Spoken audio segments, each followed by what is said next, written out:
Welcome, Lentleman, to Weekly Comic Fact number 15. This week we have quite the unusual character. Let's just start off with his name. Mr. Mixius Pitlick.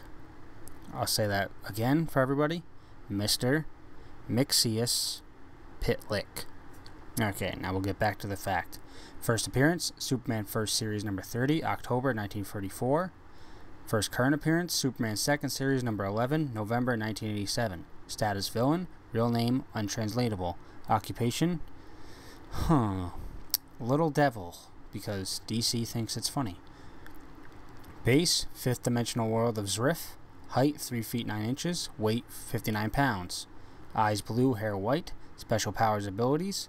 Beings from Zrif possess shape-changing abilities and other quote-unquote magical powers that can transform animate and inanimate objects into other forms, usually on a temporary basis.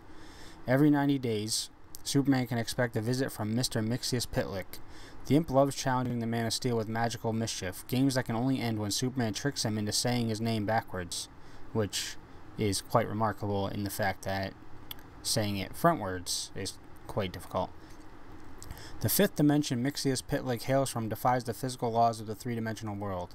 Since humans cannot perceive 5D constructs, Mixius Pitlick employs an illusory, gnome-like body when on Earth. An easy feat for a being whose science can animate inanimate material and create matter from nothingness, which is scientifically impossible. Mixius Pitlick's first trick, I guess he's a magician now, on Earth was to animate the Daily Planet building in Metropolis. He then turned Lois Lane into a mannequin. One of his favorite tricks, but hey, those are for kids. Yeah, bad pun, I know. Anyway, is to cause bizarre alterations to Superman's physique. If only Supes cared about that, but regardless. Either aging him, making him absurdly obese, or making his head swell alarmingly. On one visit, he competed with fellow imp Batmite to prove which of them was the best mischief maker. The result was a tie, but Superman, Batman, Lois, and Robin were driven to distraction. On another occasion, Mixius Pitlick offered Lex Luthor red kryptonite when the imp was too busy to visit. Aw, he couldn't visit. That's depressing. Using the red kryptonite, Luthor temporarily stripped Superman of his powers.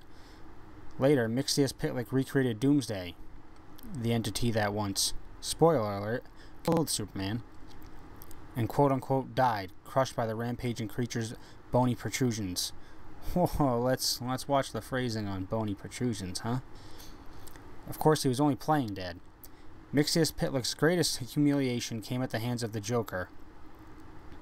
But, who in the DC universe can't say that their greatest humiliation didn't come at his hands?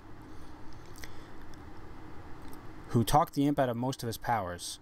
Mixius Pitlick defeated the Joker, but seemingly died when attacked by the villain Ruin. Recently, Mixius Pitlick appeared as a prisoner to Superman Prime.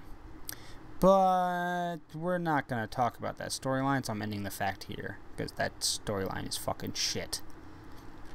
Now, as for recommended reading, we have Superman Whatever Happened to the Man of Tomorrow, in which he stops being an entity for wackiness and decides to become truly evil.